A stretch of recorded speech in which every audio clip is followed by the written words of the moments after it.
The medical scanner hummed with its usual steady rhythm in the Proxima 7 transit station. Dr. Hyunwoo had worked this post for 12 years, checking travelers from every corner of the galaxy. He had seen it all: beings made of crystalline structures, creatures that breathed methane, even visitors from dimensions that hurt to look at directly. Nothing surprised him anymore. He was wrong. Lee Ji-young stepped into the scanning chamber with tired eyes and a worn travel bag. She looked completely ordinary. Brown hair pulled into a messy ponytail, dust on her boots, the kind of exhaustion that came from 3 years working on a frontier planet. Just another human heading home. The scanner activated. Blue light washed over her body, reading every cell, every molecule. Standard procedure. Hyunwoo glanced at his display, expecting the usual human readings. Elevated stress hormones, maybe some vitamin deficiencies from processed food, perhaps a few space travel-related issues. Instead, his screen exploded with red warnings. Alarms shrieked through the medical bay. Security drones dropped from ceiling compartments, their weapons charging with sharp electronic whines. Emergency bulkheads slammed shut, sealing the chamber. Ji-young stumbled backward, hands raised, confusion and fear flashing across her face. "What's happening?" she shouted over the noise. Hyunwoo stared at his screen. The readings made no sense. Ji-young's cells were rewriting themselves as he watched. Her DNA strands twisted and reformed in real time, following patterns he had never seen before. Her telomeres, the protective caps on chromosomes that shortened with age, were growing longer. Her immune system showed antibodies for diseases that wouldn't be discovered for another decade. The scanner's artificial intelligence spoke in its calm, measured voice. The words made Hyunwoo's blood run cold. Warning. Subject exhibits post-mortem regeneration markers. Cellular death reversal detected. Query. Has she defied death? "I don't understand," Ji-young said, pressing her hands against the transparent barrier now separating her from the rest of the station. "There must be a mistake." "I'm fine. I feel fine." Security Captain Tae-yang arrived within minutes, his gray uniform crisp despite the late hour. He was Orcs, one of the elder species that had governed the galaxy for millions of years. His 4 eyes examined Ji-young with cold precision. "Explain this, Doctor," he said. Hyunwoo pulled up the data on a larger display. "Her cellular structure is impossible. According to these readings, she should be dead. Multiple times over. But instead, her body is actively fighting death itself. Every cell is regenerating faster than it degrades. She's not aging. She's evolving, right now, in front of us." "I've been on Kepler 442b for 3 years, Ji-young said, trying to keep her voice steady. "I'm a terraforming engineer. I work with soil and atmosphere processors. I haven't done anything illegal." "Your scanner is broken." "The scanner is not broken," Tae-yang said. "We'll need to transfer you to quarantine." "Level 5 protocols." "Level 5? That's for biological weapons." "Exactly." 2 security officers in hazard suits entered the chamber. Ji-young tried to protest, but they moved with efficient precision. Within moments, she was restrained and being guided toward the quarantine wing. Her voice echoed down the corridor, demanding lawyers, demanding to contact the human embassy, demanding answers nobody would give her. Hyunwoo watched her go, then turned back to his data. This was bigger than a malfunctioning scanner. He had seen anomalies before, but nothing like this. He began searching the medical database, looking for similar cases. The system required high-level clearance for certain files, but Hyunwoo had earned his credentials over years of faithful service. What he found made him forget to breathe. There were other cases, dozens of them, all human, all flagged and buried under security restrictions. Reports from across the galaxy dating back 50 years. A human surviving vacuum exposure for 8 minutes. Another recovering from a neurotoxin that dissolved her brain tissue. A man walking away from a crash that vaporized his ship. Each report was marked with the same classification: suppress and monitor. Someone had been hiding this for half a century. He needed help. Someone who understood genetics better than he did. Hyunwoo sent an encrypted message to Dr. Nari, his colleague in the xenobiology department. She specialized in comparative evolution across species. If anyone could make sense of this, she could. Nari arrived within the hour, her expression serious. She was human herself, originally from Earth, though she had spent most of her adult life studying alien biology. She read through the files in silence, her face growing paler with each page. "This isn't random mutation," she finally said. "This is adaptive evolution, purposeful, directed. The human body is responding to threats by rewriting its own code. But evolution takes millions of years, Hyun-woo said. Usually. But what if humans retain something other species lost? What if their genetic code is more flexible? More alive? That would explain why they spread so fast. Every planet they settle, no matter how hostile, they find a way to survive. Other species thought it was stubbornness, Nari said quietly. What if it's biology? They spent the next several hours analyzing Ji-young's genetic data. The patterns became clearer. Her DNA contained sequences that matched no known human genome, but when Nari compared them to the galactic genetic database, she found fragments scattered across dozens of species, ancient sequences billions of years old, from the earliest forms of life in the galaxy. It's like she has access to a genetic library, Nari whispered. Every survival adaptation that ever evolved anywhere, she can potentially express it. Her body is selecting the traits she needs and activating them. Why now? Why her? Kepler 442b, that planet is hell. Toxic atmosphere, crushing gravity, radiation storms. Maybe extreme environments trigger this response. Maybe humans have been doing this all along, but only in places harsh enough to activate the mechanism. Hyun-woo thought about the 50 years of suppressed reports, the scattered cases across the galaxy, always in the hardest places humans had settled. The frontier worlds, the mining stations near pulsars, the deep space outposts. Someone knew, he said. The elder species. They've been watching this happen and keeping it quiet. Because if it became public knowledge, every species in the galaxy would panic, or try to replicate it, or both.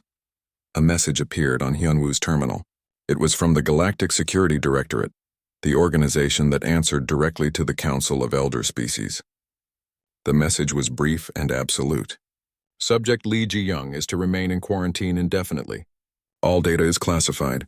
You are ordered to cease investigation. Any violation will result in immediate termination of employment and potential criminal charges. Hyun-woo and Nari looked at each other. They had a choice to make. Follow orders and let this be buried again, or keep digging and risk everything. In her quarantine cell, Ji-young sat on the edge of a metal bench. The walls were white and sterile. Cameras watched her from every angle. She had stopped demanding answers. Now she just sat quietly, thinking about the last 3 years on Kepler 442b. She remembered the headaches that had plagued her during the first year, the fever dreams, the way cuts healed faster than they should. She had attributed it all to stress and the harsh environment, but maybe it had been something else. Maybe her body had been changing the whole time, and she had been too busy working to notice. The door to her cell opened. A well-dressed man entered, flanked by security. He wore the diplomatic sash of the human embassy. "Ms. Lee," he said, "my name is Ambassador Dongmin. We need to talk about what's happening to you, and we need to talk about what your government has been hiding from you your entire life." Ji-young stood up slowly. "What do you mean?" "You're not the first human this has happened to," Dongmin said. "You're just the first one they couldn't hide." Ambassador Dongmin had spent 20 years defending humanity to a galaxy that didn't trust them. Humans expanded too fast. They took risks other species wouldn't dare. They refused to accept limitations. Every diplomatic meeting felt like a trial, and humanity was always the defendant. Now he stood in Captain Tae-yang's office, trying not to let his anger show. "You can't hold her indefinitely without charges," Dongmin said. Tae-yang's 4 eyes remained fixed on his datapad. "The Galactic Security Directorate has authorized quarantine under biological threat protocols. We don't need charges. She's not a threat. She's a terraforming engineer who passed through a scanner that detected cellular anomalies consistent with weaponized genetic modification. She didn't modify anything. This is natural human variation." Tae-yang finally looked up. "Natural?" Dr. Hyun-woo's analysis suggests she can evolve in real time, that she's developing immunity to diseases that don't exist yet. Tell me, Ambassador, does that sound natural to you? Dongmin met his gaze steadily. "I want my citizen released into human custody. We'll conduct our own investigation." "Absolutely not." "Then I'm escalating this to the Galactic Council, and I'm releasing the data to the public. Let every species in the galaxy see how you treat humans based on scanner readings." Tae-yang's expression hardened. The standoff lasted several long seconds. Finally, the security captain set down his pad. "There's a compromise," he said. "A joint investigation. Your scientists and ours. We go to Kepler 442b and find out what happened to her. If this is environmental, we need to know. If it's something else, he left the threat unspoken. And Ji Young remains in quarantine until we have answers. Non-negotiable. Dongmin wanted to argue, but he knew this was the best deal he would get. Fine. But we choose our own team. As will we. 2 days later, a joint task force departed for Kepler 442b. Dr. Hyunwoo and Dr. Na Ri represented the galactic medical community. Captain Taeyang came as security oversight. The human contingent included Dr. Bora, a geneticist who specialized in human adaptation, and Han Sol, an engineer who had worked alongside Ji Young for 2 years. The journey took 5 days through faster-than-light corridors. Han Sol spent most of the time in his cabin, reviewing Ji Young's research files. Bora worked constantly, running simulations on the genetic data. Hyunwoo tried to bridge the gap between the two groups, but the tension on the ship was thick enough to cut. Nari found him in the observation deck on the 3rd night. "They're scared," she said, looking out at the distorted starlight rushing past. "Who? The humans? The elder species. All of them. They've spent millions of years building a stable, ordered galaxy. Humans appeared 10,000 years ago and were already matching their technology. Now this, evolution on demand, it terrifies them. Does it terrify you?" Hyunwoo asked. Nari was quiet for a long moment. "I'm human. If this is real, if this is something my species can do, then I might be able to do it too. That terrifies me more than I can explain." Kepler 442b appeared in the viewport on the 6th day. The planet was a dark sphere wrapped in gray-brown clouds. Lightning storms flickered across the upper atmosphere. Radiation readings spiked as they entered orbit. "How do humans survive down there?" Taeyang muttered. "Determination," Han Sol said, "and good engineering." They landed near the main colony dome. The structure was massive, a transparent shell covering several square kilometers of transformed land. Inside, earth plants grew in neat rows. The air was breathable. Children played in a park near the residential section. The colony administrator met them at the airlock. Her name was Minseo, and she looked exhausted. "We've been getting calls from Earth all week," she said. "Is it true? Did Ji Young really trigger some kind of alarm?"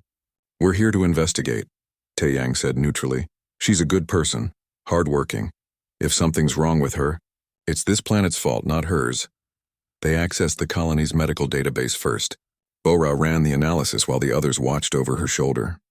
The results appeared quickly, and they were damning. 42% of the colony's population showed cellular anomalies similar to Ji Young's.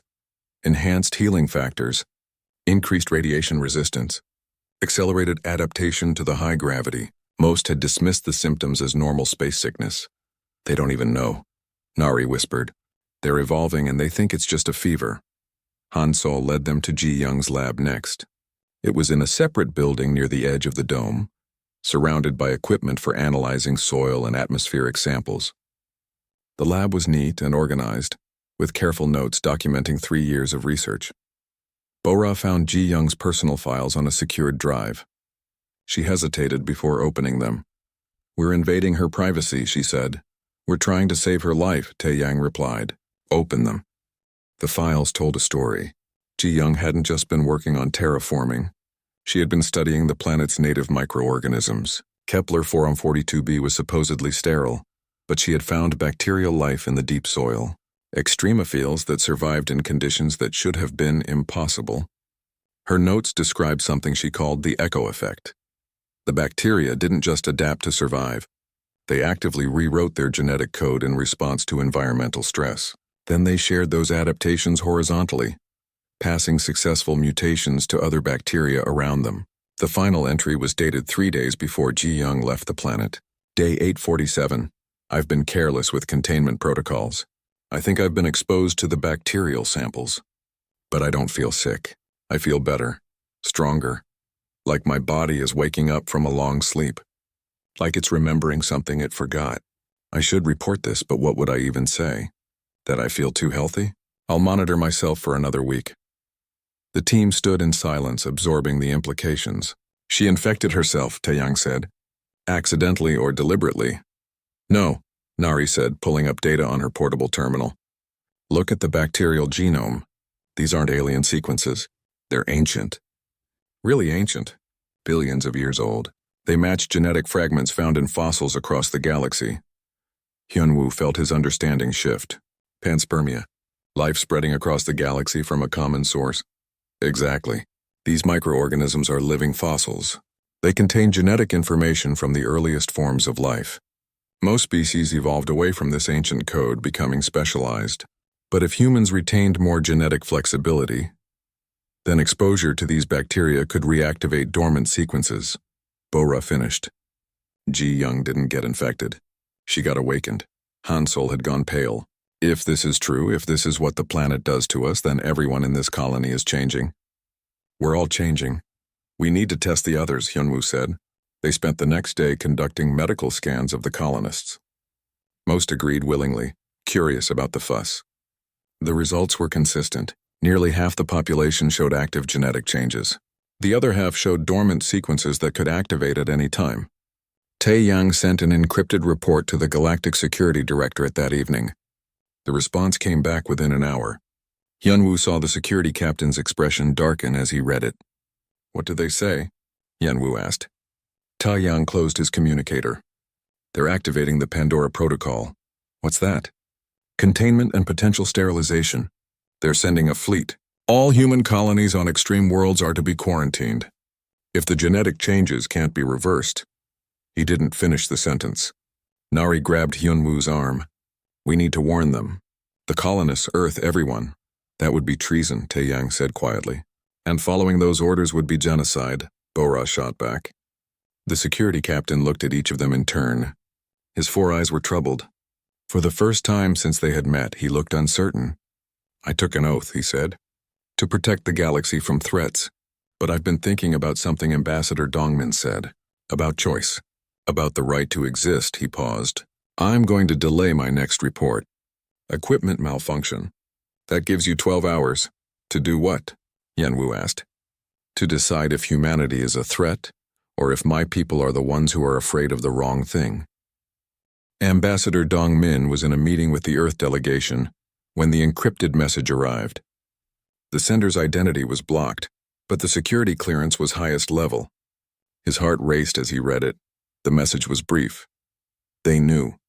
First contact was a lie.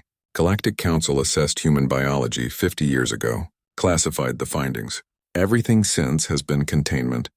Humanity is not being welcomed. You are being managed. Attached were files, thousands of pages of classified documents, medical assessments, strategic planning committees, diplomatic protocols specifically designed to slow human expansion. And at the center of it all, a biological report dated to humanity's first faster-than-light voyage. The report was clinical and cold. Human genetic structure retained unusual plasticity, high mutation tolerance, rapid adaptation potential. Recommendation: monitor closely. Prevent settlement on extreme worlds. If adaptation becomes uncontrollable, prepare intervention protocols. Dongmin felt sick. Every delay in colony approvals, every administrative issue that slowed human exploration, every diplomatic hurdle that seemed designed to frustrate rather than inform. It had all been intentional. The elder species had been conducting a slow-motion experiment on humanity for half a century. He forwarded the files to his team immediately. Within hours, the information spread through the human diplomatic network. The response was explosive. Protests erupted on Earth and every human colony. Ships carrying human passengers refused to follow galactic traffic protocols. Human scientists began broadcasting their genetic data openly, making suppression impossible. On Proxima 7 station, Ji Young watched the news feeds from her quarantine cell. Her face appeared on every channel, not as a prisoner but as a symbol, the woman whose DNA had exposed the truth. When Ambassador Dongmin finally came to see her again, she had questions. Did my government know? She asked. Dongmin sat down across from her. He looked tired. Some suspected, but Earth didn't have proof until now. The elder species are very good at hiding things. Why? Why hide this? Because knowledge is power. If every species in the galaxy knew that humans could access ancient genetic adaptations, chaos would follow. Some would try to replicate it. Others would see us as a threat to be eliminated. The elder species chose a middle path. Control through ignorance. They treated us like children. They treated us like a bomb that might go off at any moment. Ji Young leaned back against the wall. What happens now? Now the galaxy decides. The Galactic Council is meeting an emergency session. Some want to double down on containment.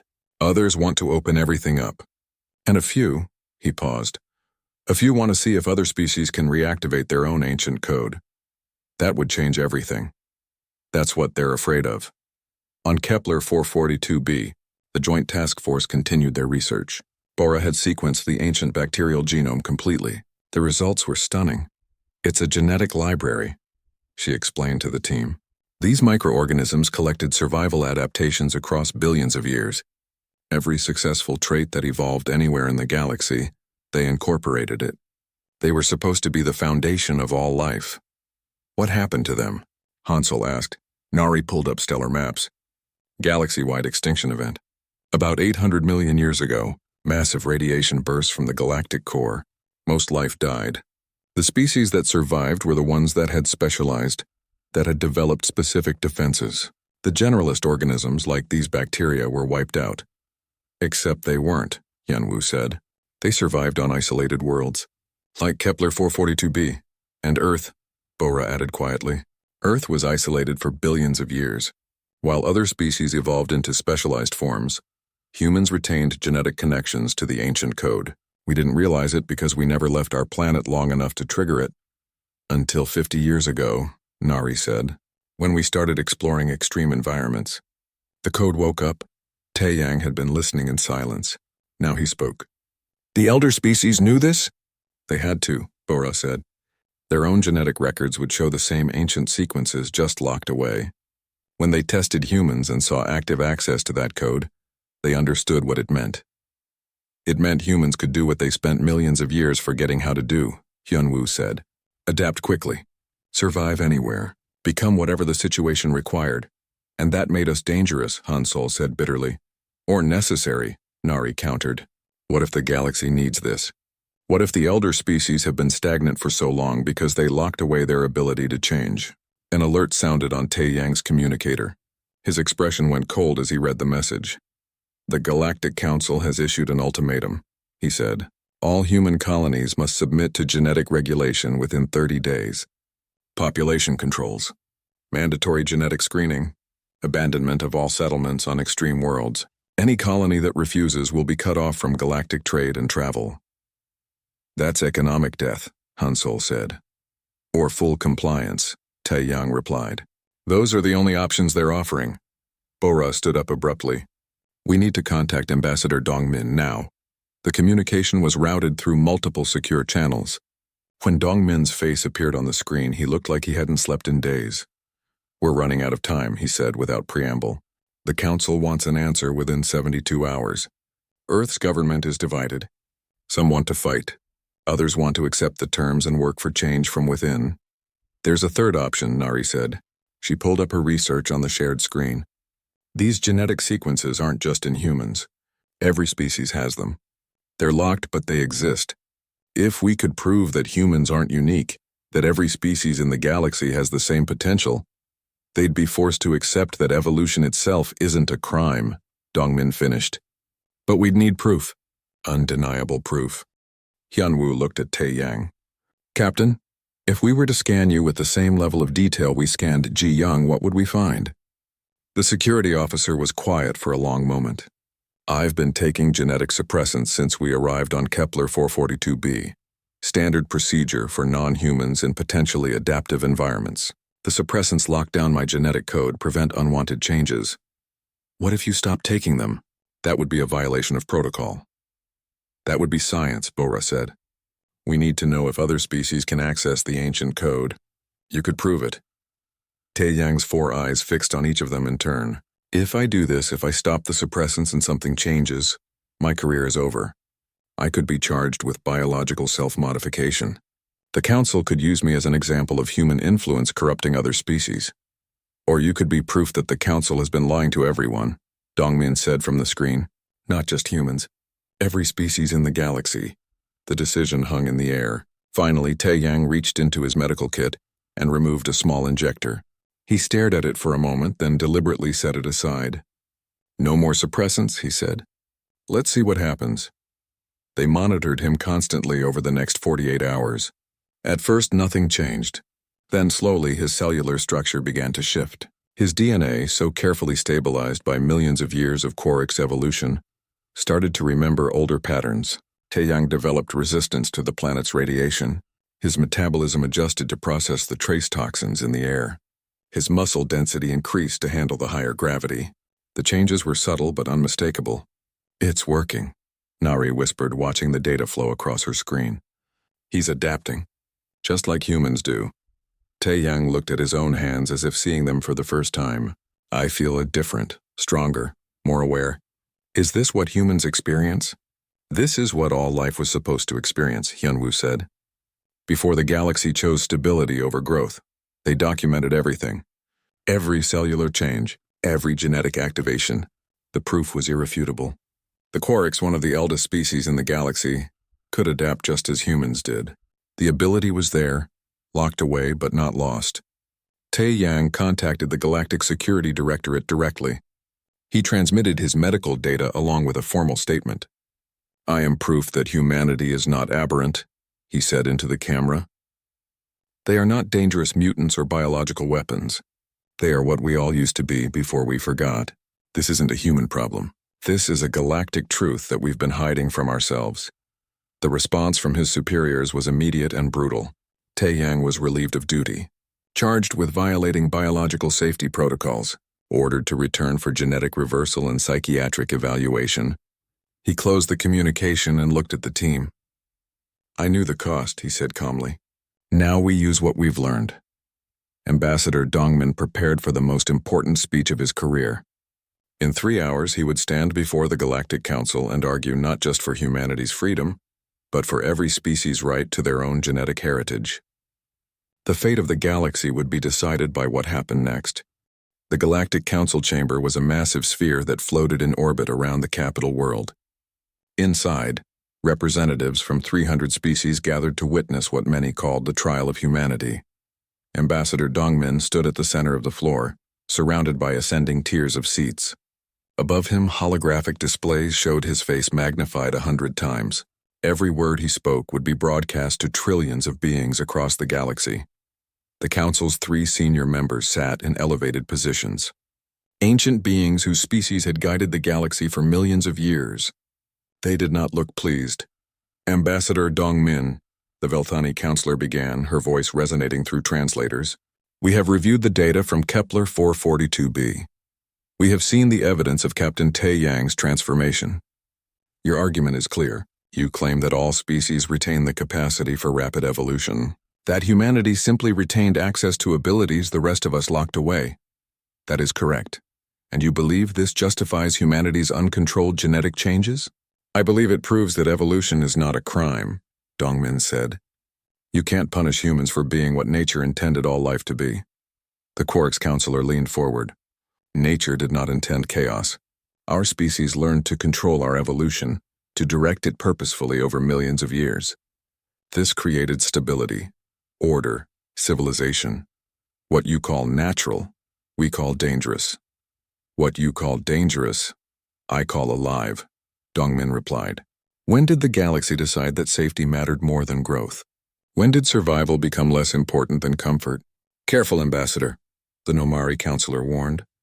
"You stand before us asking for mercy, not permission to insult." Dongmin took a breath. He had prepared for this moment, but the weight of it was crushing. Every human in the galaxy was depending on him. He couldn't afford anger, no matter how justified. "Forgive me," he said. "I'm not here to insult anyone. I'm here to propose a test. You fear what humanity might become. We fear what you might force us not to be. So let us prove ourselves. Give us a chance to show that human evolution is controlled, purposeful, and not a threat to galactic peace." "What kind of test?" the Velthani counselor asked. "Send a human team to the harshest environment you can find, somewhere no species has ever survived for long. If we can adapt and remain recognizably human, remain conscious and in control, then you'll have your proof. But if we lose ourselves, if we become something monstrous, then you'll have justification for your containment protocols." The council members conferred quietly among themselves. Finally, the Velthani spoke. "Very well. We accept your proposal. The test location will be Vortex Prime, a rogue planet in the intergalactic void. No atmosphere, no star. Temperature near absolute zero. Cosmic radiation levels that would sterilize most worlds. Survive there for 30 days while remaining human, and we will reconsider our position. And if we fail, then humanity accepts genetic regulation without further protest. Dongmin felt his heart sink. Vortex Prime was infamous. No species had lasted more than hours there, even in protective suits. But he had no choice. We accept. Ji Young volunteered immediately when she heard about the test. So did Han Sol, her colleague from Kepler 442b. Dr. Bora joined them, determined to document the evolutionary changes. And to everyone's surprise, Captain Tae-yang requested to join as well. You're not human, Dongmin pointed out. This isn't your burden. I stopped taking the suppressants, Tae-yang said. If this test is about controlled evolution, then I need to prove that other species can do it too. Besides, the Council trust me. If I witness your success, they're more likely to believe it. Dr. Hyunwoo and Dr. Nari would monitor from a ship in orbit, ready to extract the team if things went catastrophically wrong. The habitat module they would live in was basic. Life support, minimal shelter, enough supplies for 30 days. Nothing that would protect them from the planet's extreme conditions if they ventured outside. They landed on Vortex Prime on a dark morning, though morning had no meaning on a world with no sun. The planet's surface was visible only through artificial light and infrared sensors. Methane ice stretched in every direction, broken by jagged formations of frozen iron. Ji Young felt the cold immediately, even inside the heated module. It was a cold that seemed to seep through the walls, through her clothes, into her bones. Temperature outside is negative 250 degrees, Han Sol reported, checking his instruments. Radiation levels are spiking. We should stay inside as much as possible, but staying inside wouldn't prove anything. The test required them to adapt or fail. On the first day, Ji Young's cellular regeneration accelerated. Her DNA began incorporating cold-resistant sequences, similar to those found in Arctic fish and ice-dwelling bacteria. Her blood developed natural antifreeze properties. The process was painful, like her body was being rewritten from the inside out, but she stayed conscious, stayed herself. Han Sol's changes were different. His metabolism slowed dramatically, conserving energy in the hostile environment. His skin thickened, developing additional layers of insulation. He moved slower but remained steady, his mind clear. Bora experienced the most dramatic transformation. Her eyes began to change, developing enhanced sensitivity to different light spectrums. She could suddenly see in infrared and ultraviolet, perceiving heat signatures through the module walls, and that's when she noticed something disturbing. There are thermal traces in the ice, she said, studying her scanner readings. Faint, but definitely there. Something is generating heat out there. That's impossible, Tae-young said. No life exists on Vortex Prime. Then what am I seeing? They decided to investigate on the 7th day. Suited up in protective gear, they ventured onto the frozen surface. The cold was beyond anything Ji Young had imagined. Even with her adapted biology, it felt like the universe itself was trying to crush her. They followed Bora's readings to a location 3 kilometers from the module. There, beneath meters of methane ice, they detected a structure. Something artificial. Something old. Against every safety protocol, they began to dig. The excavation took 2 days. They worked in shifts, their bodies adapting continuously to the brutal environment. Ji Young noticed her strength increasing. Han Sol's endurance seemed limitless. Tae-yang developed resistance to the cosmic radiation that bombarded them constantly. What they uncovered changed everything. It was a vault, ancient beyond measure, built by a civilization that predated every current species in the galaxy. The precursors, the mysterious beings who had supposedly seeded life across the stars before vanishing without explanation.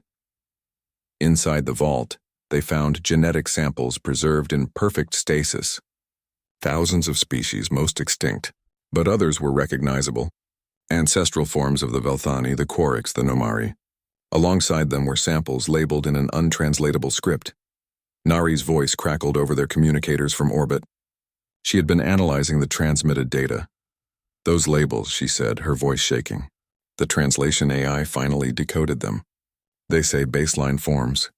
The precursors didn't just seed the galaxy with life.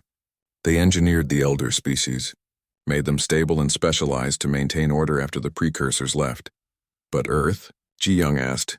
Earth was a genetic reserve, a backup plan. Humans were meant to keep the old adaptive code alive in case it was ever needed. They found one more thing in the vault, a holographic message system, still functional after billions of years. When Ji Young activated it, a figure appeared. Humanoid, but clearly not human.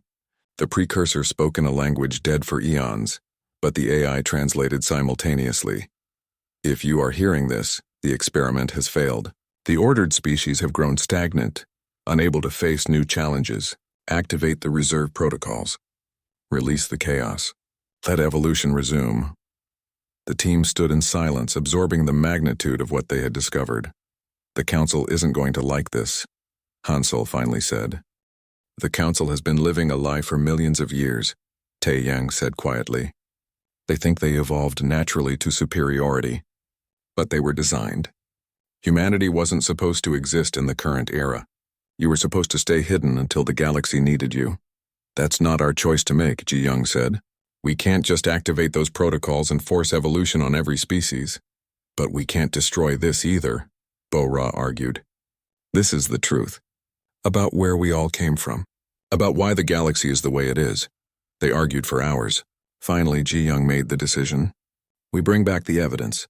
We let the Galactic Council see the truth, but we don't activate anything.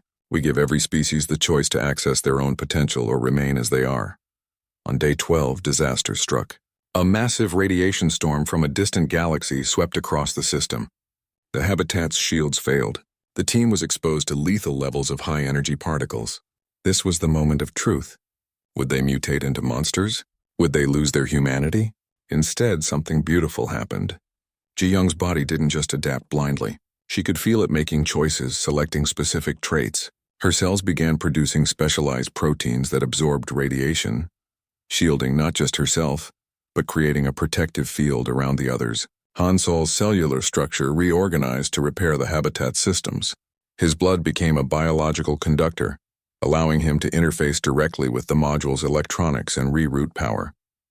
Bora's enhanced senses detected the exact electromagnetic frequency needed to reinforce the shields. She guided the repairs with impossible precision. And Tae-yang, the Orcs who had dared to remove his genetic suppressants, found his body responding just as purposefully. His four eyes developed the ability to see the radiation waves themselves, allowing him to predict the storm's patterns. They survived not through random mutation, but through conscious adaptation. Their bodies had become tools they could direct with intent.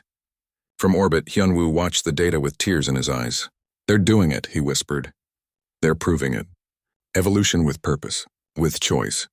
The 30 days passed. When the extraction ship arrived, the team walked out of the habitat module alive, conscious and undeniably still themselves. The footage from Vortex Prime spread across the galaxy before the Council could suppress it. Billions of beings watched as Ji Young and her team survived the unsurvivable. They saw conscious adaptation, purposeful evolution, and most importantly, they saw that the team remained themselves throughout the ordeal. More shocking was the discovery of the precursor vault and its implications.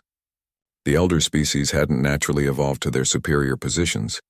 They had been designed for stability. And humanity, dismissed as young and reckless, was actually the galaxy's living backup system. The Galactic Council chamber was packed when the team returned. This time the mood was different. The three senior counselors looked less certain, less absolute in their authority. Ji Young stood at the center of the floor, no longer a prisoner or a test subject. She was living proof that evolution didn't have to mean chaos. We found the truth on Vortex Prime, she said, her voice calm but strong. The precursors created two kinds of life. Ordered species designed to build and maintain civilization, and adaptive species designed to survive whatever the universe could throw at them. Both were necessary. Both had purpose. The Velthani counselor's expression was unreadable. You expect us to simply accept that our entire understanding of our own history is wrong? I expect you to look at the evidence, Ji Young replied. Your own genetic records will show the same engineering markers we found in the vault. You can verify it yourself. And if it's true? The Orcs counselor asked. If we were designed rather than naturally evolved? What then? Then you stop pretending humans are aberrations, Tae-yang said, stepping forward. I am Orcs. I removed my genetic suppressants and I adapted, just as the humans did. The ability is in all of us. The precursors put it there. The question isn't whether we can evolve, it's whether we should. The Nomari counselor leaned back in her seat. You're proposing we open access to these ancient genetic sequences? Allow any species to modify themselves? I'm proposing choice, Taeyang said. Some species may want to explore their adaptive potential. Others may prefer to remain as they are. Both decisions are valid, but hiding the truth, suppressing humanity because they accidentally discovered what we all forgot. That's not order. That's fear. Ambassador Dongmin took his place beside Ji Young. The Galactic Council has a choice. You can continue trying to control what can't be controlled, or you can help us build a framework where evolution and stability coexist, where change is guided by ethics, not banned by fear. The council chamber erupted in debate. Representatives from hundreds of species argued passionately. Some demanded immediate access to human genetic research. Others insisted on maintaining the current restrictions. A few called for the dissolution of the council itself, claiming the elder species had lost their moral authority. For 3 weeks, the galaxy teetered on the edge of chaos. Protests and celebrations happened simultaneously. Human colonies fortified their defenses while also opening their research facilities to alien scientists. The carefully maintained order of millions of years cracked and reformed into something new. Finally, the Galactic Council reached a decision. The Velthani counselor announced it personally, her voice carrying the weight of history. The Council recognizes that we have operated under incomplete information about our own origins. We acknowledge that humanity's genetic capabilities are not aberrant, but rather represent a different path of development, one that was intentionally preserved by the precursors. Therefore, we propose the Evolutionary Accord. The terms were revolutionary. Humanity would be granted full sovereignty, with no restrictions on colonization or expansion. In exchange, human geneticists would work with council scientists to develop safe methods for species who wish to access their dormant adaptive capabilities. The process would be voluntary, regulated, and reversible. The precursor vault on Vortex Prime would become a neutral research station, overseen by representatives from multiple species. The knowledge would be available to all, but no one would be forced to use it. Most importantly, the Accord established a new principle. Evolution is a right, not a privilege. Every species has the authority to choose their own genetic path. The vote was close, but it passed. 6 months later, Ji Young returned to Kepler 442b. The colony had grown significantly. Ships arrived daily now, carrying both human settlers and alien researchers interested in studying adaptive evolution in a safe environment. Hansol had been promoted to chief engineer. He oversaw the expansion of the colony domes and the careful integration of precursor genetic knowledge into their terraforming efforts.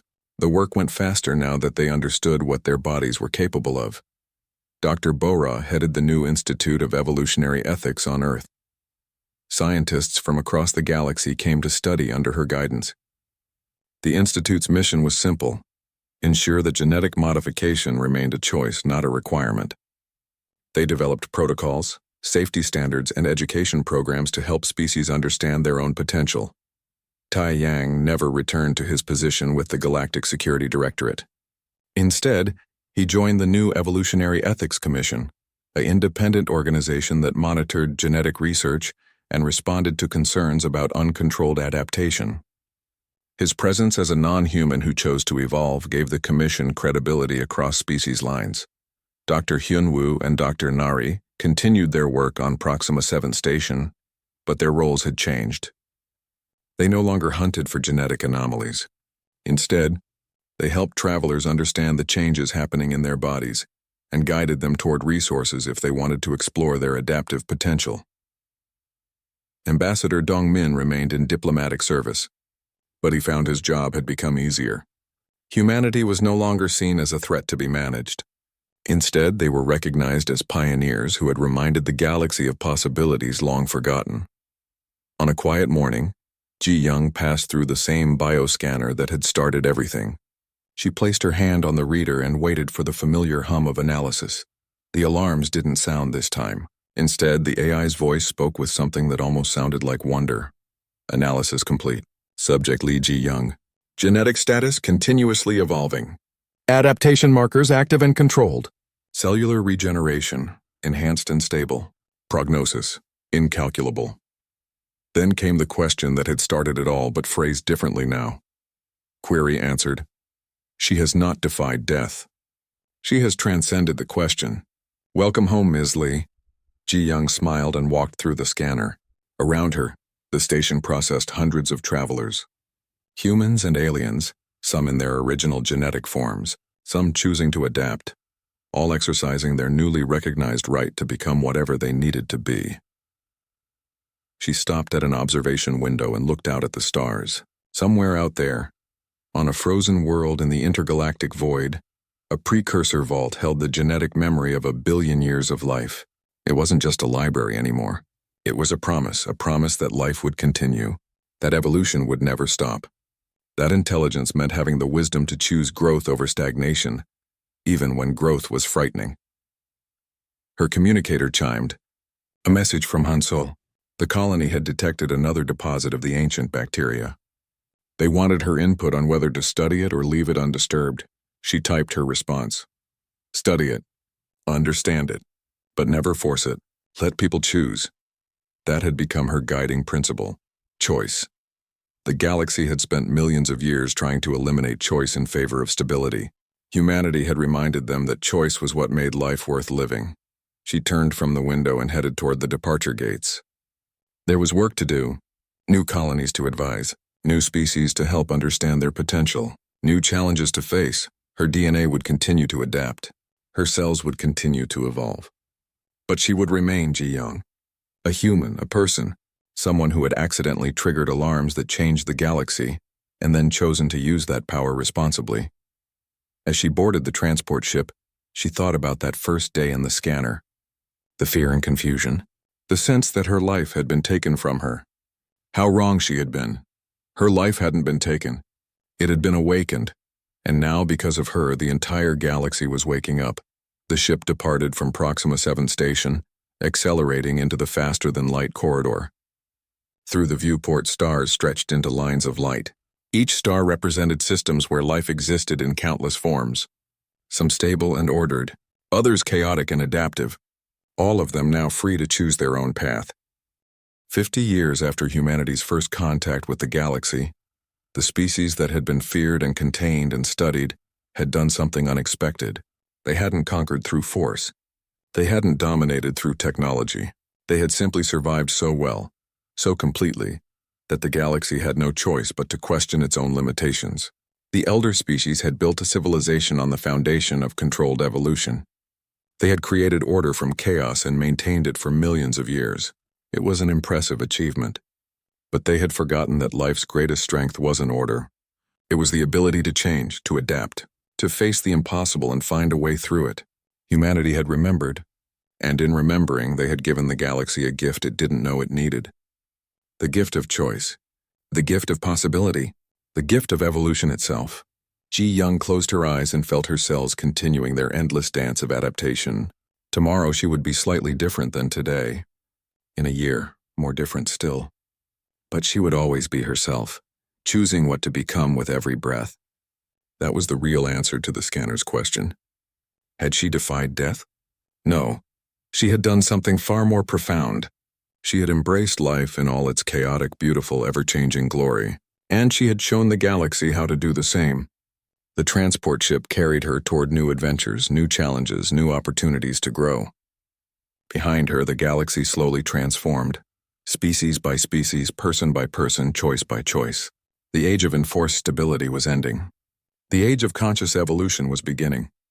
And humanity, the species that had accidentally triggered alarms in a medical scanner, would be there to guide it every step of the way, not as conquerors, not as saviors, but as fellow travelers on the eternal journey of life, reminding everyone that the question wasn't whether they could survive. The question was what they wanted to become.